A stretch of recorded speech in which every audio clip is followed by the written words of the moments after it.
when you are standing in your reality using your physical senses to determine its existence or even the details of what's in it, you come way short, because often you're looking with your physical eyes and physical senses, and so you don't see it, and so you come away from an observation of it or an attempted observation of it feeling like it isn't real. We wanted so much for you to call it and know it as a reality that we named it the Vortex, wrote a couple of books about it, because we want you to do your best to try to accept its existence, even though you may not be ready to receive it fully. Now, that word receive is such an important word, because when you translate with your eyes, it's easy for you to accept the realness of something. We're asking you to use your emotions in the beginning to observe the reality of this vortex. In other words, we're asking you to try to accept it conceptually, but that's asking a lot. And really, we don't ever want to put you in the position where we say, just take our word for something and go with it, because words don't teach, and no one else can know something so much that then you know it. In other words, you've got to lean in the direction of knowing it yourself. You've got to at least acknowledge that it's possible. So here is the process. Here you are in your body doing step one all day, every day. You're sifting and sorting through the contrast of your reality.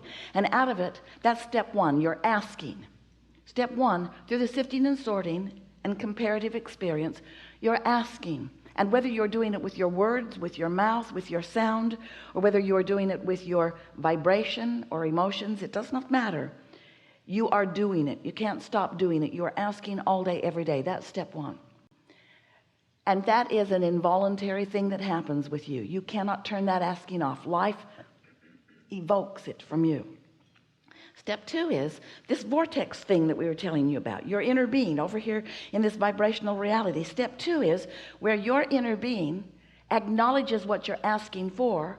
Law of attraction responds to what you're asking for, and the entire universe is then sifted and sorted for cooperative components of what you're asking for.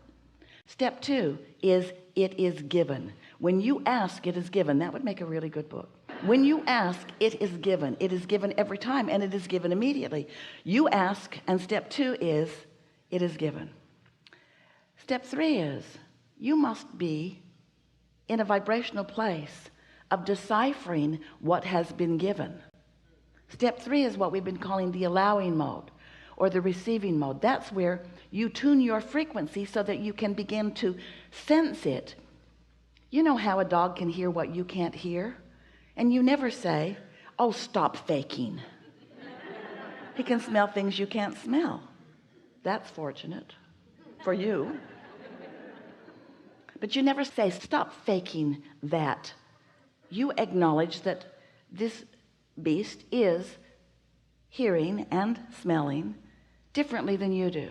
Well, we want you to begin to sense, to perceive differently than you have been, because we want to call your awareness to the existence of something that is trackable, it is traceable, it is noticeable. And as you get into the receiving mode, then you're able to do that. Well, what's the receiving mode? The receiving mode simply means you've got to get on the same vibrational frequency of what's in the vortex. Otherwise, you can't sense it. You've got to adjust your frequencies upward, which means you've got to release resistance from it. In the same way that you must set your radio dial in your vehicle to the same frequency as what's being broadcast from the tower somewhere. You can't have it on one channel and receive what's on another. In other words, you know those frequencies have to match up. And so it is with you. Your frequencies have to match up, which means you can't be angry and receive what's in your vortex, because it isn't angry, it's joyful. You can't be afraid and be aware of what's in your vortex, because it isn't afraid, it is confident. You can't be confused because it's clear. You can't have hate in your heart because it is love. In other words, your frequencies have to match up. Now, the way your frequencies match up, there are a variety of ways to accomplish that.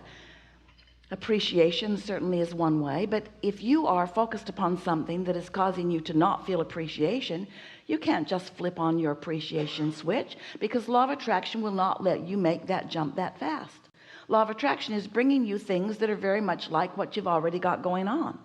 So if you are focused upon something that has you feeling pretty bad, and you know you're not in vibrational alignment with your vortex, and so you are right now blocking or stifling or hindering or certainly not letting in what you want, better said, you're not in a position where you are receiving the revelation that's being offered. And by the revelation we mean your inner being knows where you stand in your physical body in relationship to every single thing you want. Your inner being is saying, if you would go over there and then over there and then over there and then over there and then over there and then over there and then over there and then over there and then over there, it's going to take a while, then over there and then over there and then over there and then over there, not only would you have a good time going over there and over there and over there and over there and over there and over there and over there, not only could it be satisfying with every step along the way, but you will come to a full realization of what it is you are wanting. But if you are focused other than upon being in the receiving mode so that you receive those impulses and those thought impulses or more, those thought impulses that then become thought movement, that become an impulse to do something, that become a rendezvous with things that you want along the way. If you are in a different frequency, then even though the revelation is happening because your inner being knows and is revealing, don't you like knowing that? Your inner being knows what you want and where it is and where you are in relationship to it, and is giving you constant turn-by-turn guidance about it. But if you are bummed out about something, if you are angry about something, if you are upset about something, if you've chosen to get your feelings hurt about something, if you are making someone else the reason that you are feeling bad, if you've turned over all your power to someone else, if you're looking for a conditional reason to feel good, if you're needing to see it before you believe it, then you might be missing every clue. But it doesn't keep your inner being from offering them. And it doesn't keep you from occasionally being happy by accident and stumbling on one every now and again. We just want you to understand that you can be happier on purpose. You can choose more satisfaction along the way. You have more control over how you feel than you've been giving yourself credit. And we know for sure that if you would stop focusing upon trying to find something that you can't find from a place of not being able to find it, and instead focus upon just feeling a little better right now and not trying so hard to bang something into place, that more often you would be in the receiving mode, and more often you would receive the impulse, and more often you would feel satisfaction, and more often you would experience the joy of your life experience. And so it goes. We have some harsh news for you. You're not ever going to get it done. Someone told Esther many, many years ago, don't worry, honey, you can rest in heaven. And as Esther got to know us, she wanted to write that person a letter and say, I don't think it's that way. I don't think we're resting in peace. I think that we are exuberant in life all the time. You like that, don't you? Yeah. There is no death. There's just more life. The deadest that it can be is you. You're as dead as it gets. You are. You're as dead as it gets when you pinch yourself off from what you want and feel unhappy. That's as dead as it gets.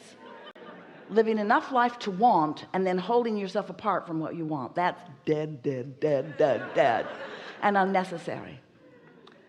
So when you begin to realize that your inner being is focused upon what you want, and you let your attention be upon getting into the receiving mode, the art of allowing your connection to this vibrational frequency that is you, then there's a passion for life, an exuberance for life, a satisfaction step by step that is nearly indescribable, and that even if we do describe it to you, it's not meaningful to you until it happens to you. And it's really not meaningful to you until it happens to you because you did it on purpose. When you begin to exercise deliberate control of your own vibrational frequency by adjusting your vibrations because you're looking for emotions that feel like satisfaction rather than dissatisfaction, now you're really on the trail. Now you're really on that path. So the harsh things that we want to say to you is, you never get it done.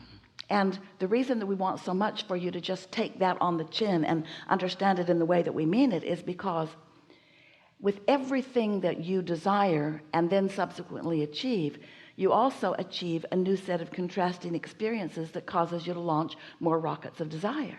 So your quest for expansion will never cease. is what we are all about, this joyous, eternal unfolding and becoming, not toward any end, but toward constant, joyful unfolding. And think about it. When you are an eternal being, you want it to be that way. You want steady contrast to cause an evoking of constant desires to which you can find vibrational alignment so that you can experience the joyful unfolding of. In other words, that's what it's all about. Would you ever say to a child, a little child that you know and whom you love, would you ever say to that child, you just sit there and I'll go out and I'll live your life for you and I'll report back to you? In fact, I'll write a book about your life and maybe you'll like it when you read it. Or do you want that child to get out there and have the experiences? As the child begins to walk and isn't very good at it in the beginning and falls down over and over again, you never say, get up, you little dummy.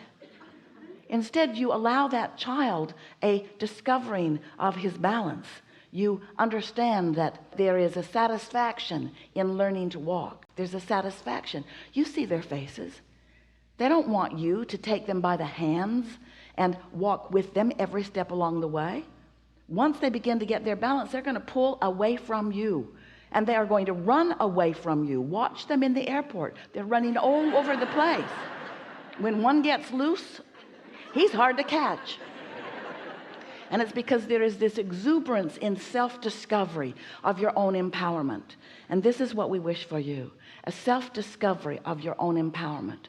A coming together with the larger part of you, with the whole of you.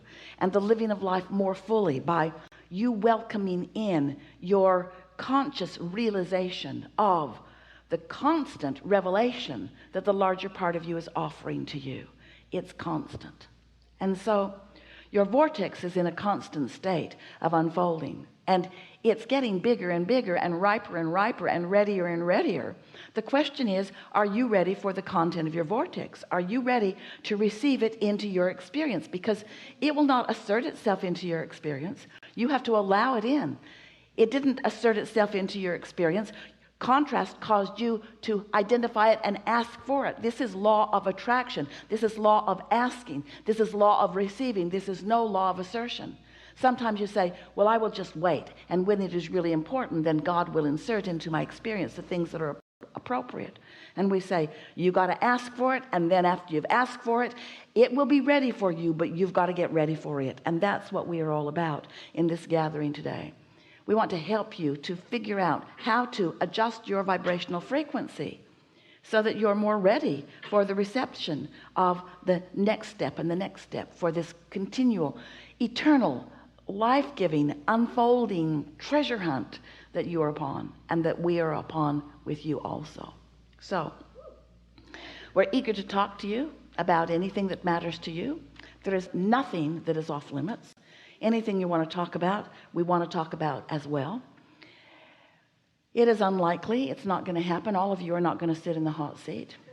But we are knowing who you are and what you want, and we know who among you is most ready to articulate what many of you are about. And so what happens here is we will choose a sort of spokesman for a large segment of what you are about. It happens that way in a perfect unfolding, and you will notice as the day unfolds that the things that you want to know about are being talked about. And often you are in less resistance if you're sitting out there than you are if you're sitting right here. So just relax and allow this perfect unfolding as we get right to the heart of what matters to you. It is our absolute knowing that as wonderful as your vibrational countenance is right now, you will leave behind more and more and more resistance as the time of this morning goes by. And you will leave this gathering in a much stronger place of allowing what's in your vortex to begin moving into your experience. And so we're going to have a wonderful time here, a time primarily of clarifying some things, yes. We're happy to answer anything that you want to talk about. And most important, helping you to find a vibrational frequency that will put you more in the receiving mode. You can tell when you're in the receiving mode by the way you feel. The better you feel, the more in the receptive mode you are. The worse you feel, the more you are not. So that's just how it goes. What do you want to talk about?